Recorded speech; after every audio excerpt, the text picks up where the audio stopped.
So, I will start with the same question. Your personal challenges in this accelerating world.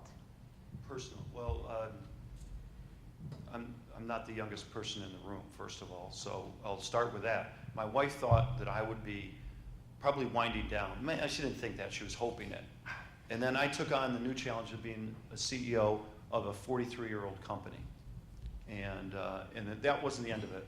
We built our beach home south of Boston, and my office is in California.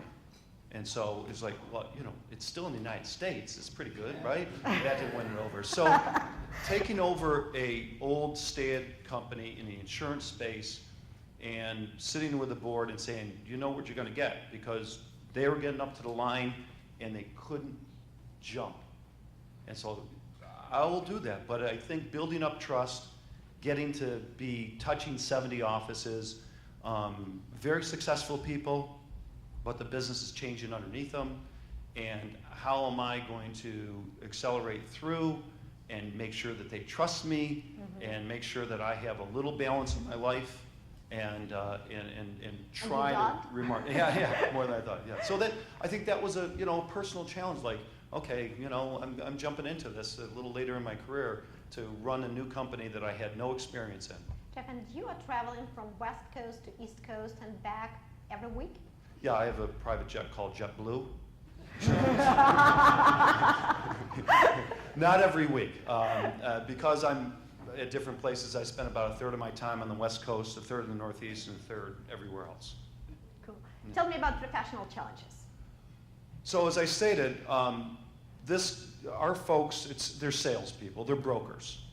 And my biggest challenge was to get them to be, not just because they're the largest, there's about 60 other firms in our space.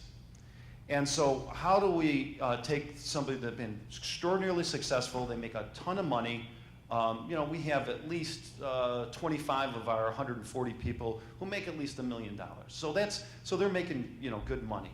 And how am I going to take them from where they go, gee, it's just not the same anymore. I used to be able to go into an insurance company, sit down and grab some files and help them with their injured people. But now their kids working at home, and they can't relate to how they're going to do this new interchange. The other thing is, when I started, I had a national, and so this all stays in this room, right?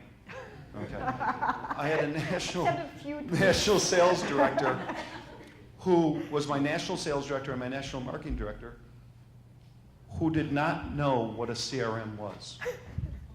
Did not know what a CRM was. So how am I going to transform and get that where I needed to go? We didn't even have CRMs in our industry, and people didn't know what it was. So the first thing I did was rebrand. And the only reason I did rebranding was, first, I wanted people to understand what a brand was and what a brand does for you.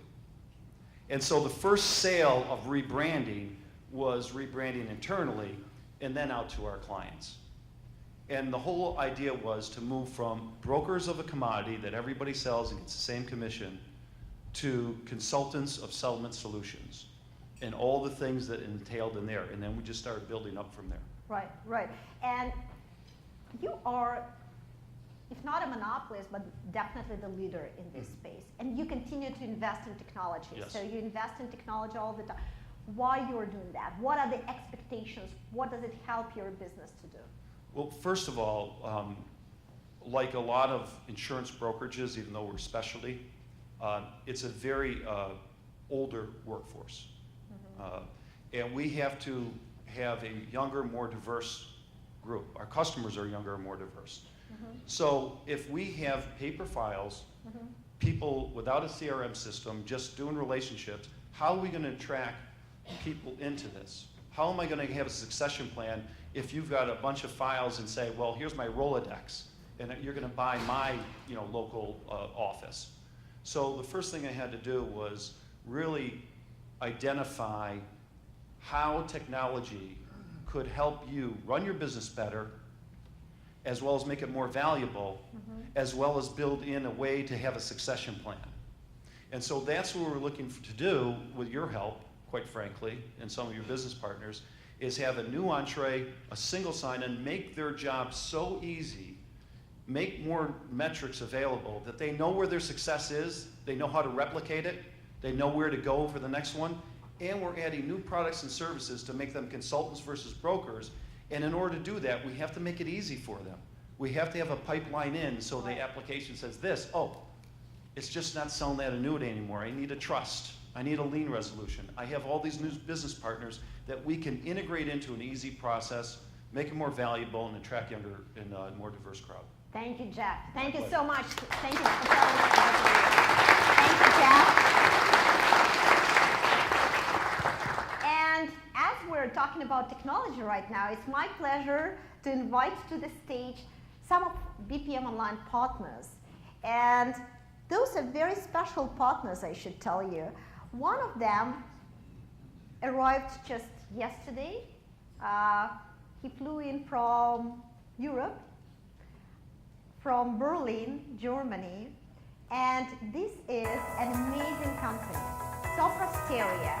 This is the largest system integrator in Europe. They have 40,000 experts that implement software products, and I'm delighted to greet Elmar, who is the leader of the CRM practice in Sopra Steria. Hello, Elmar. Thank you for coming. Hello, Katrina. How was your flight? The flight was nice.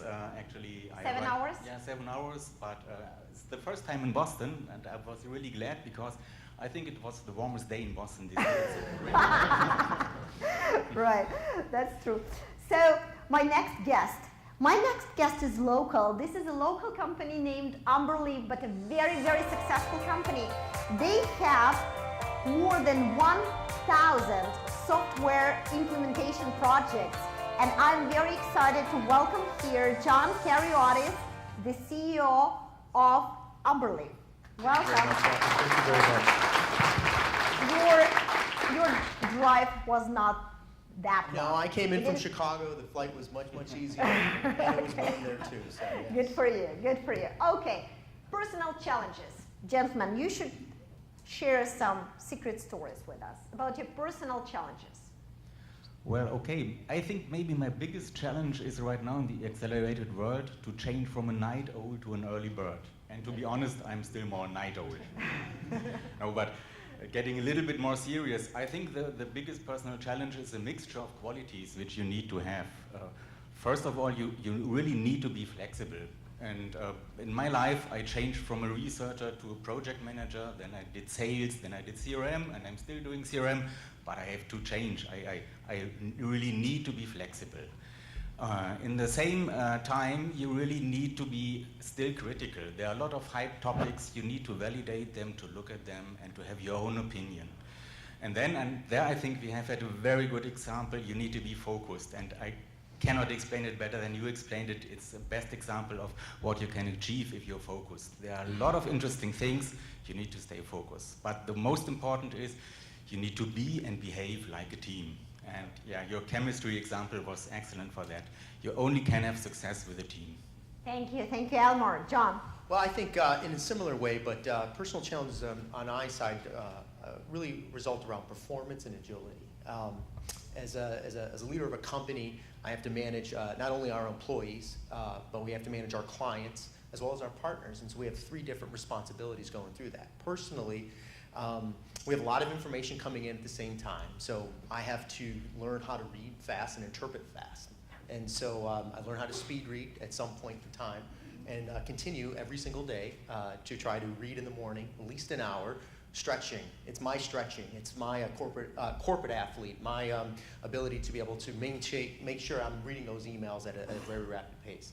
I think the other thing on a performance perspective, though, comes down to one of the key studies that I've been a part of over the past couple of years by a gentleman by the name of Stephen Kotler and Jamie Wheel, who produced a critically acclaimed book called Stealing Fire. And it's really around performance as an individual and how you be able to create the fundamentals to manage your flow personally. They study the different aspects of Navy SEALs to corporate, Silicon Valley executives to athletes as well, and looked at the synergies of how each of these individuals and these teams performed as well. And then developing those habits as an individual and then teaching our clients to be able to do that. and being able to manage that synergy across everybody is how I'm able to do that as well. That's great. Thank you for sharing. Thank You for sharing. My second question would be about your experience with multiple digital transformation projects that you made during those years. You have great experience, lots of different customers globally.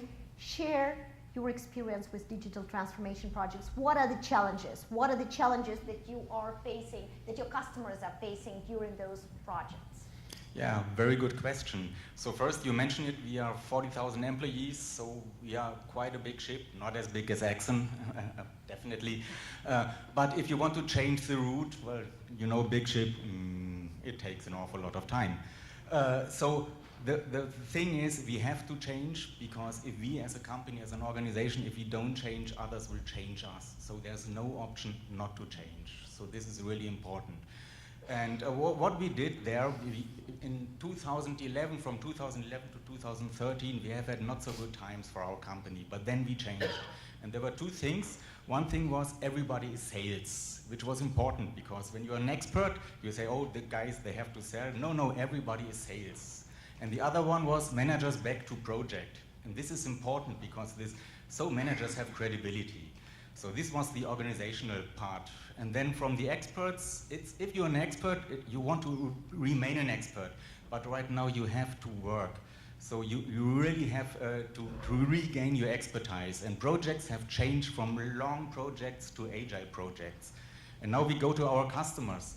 For the customers, it's even more complicated. We are working a lot in financial services, so they even don't know projects. And now they have to know agile projects, so we have to help them.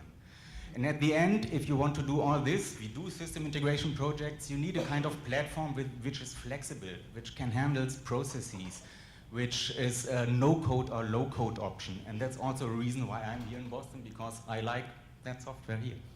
Thank you, Elmar. John? Well, we see the ownership of digital transformation as one of the key challenges in our clients. Who owns digital transformation? And depending on the organization, how they define digital transformation, whether it's online marketing, email management, advertising, sales and service, everybody's got a different definition. Everyone's got a different level of ownership of it. Probably one of the smartest things Jeff did in his decision was taking it from an executive level on at the CEO level and managing this digital transformation and driving that within the organization around that. But the ownership of digital transformation really comes down to a blend of both the technology teams or your CIO, as well as then you can change that up between your CMO or your director of sales around that in terms of how you're going to be able to transform that. And that's really where we wrestle with our clients to make sure that they have the right leadership, blending data as well as the business functionality around that, and owning the responsibility itself. That's very right. Couldn't say more clearly the ideas that we have with BPM Online and with all the partners that we implement BPM Online all over the world. And thank you for a great job. Thank you. Thank you for your great job, Elmar, John, amazing. Thank you very much. Ladies and gentlemen, we have two great guests to come to this stage. And before that, I will invite David, who's going to talk a little bit about BPM Online vision and then invite our guests to the stage. David, here you go.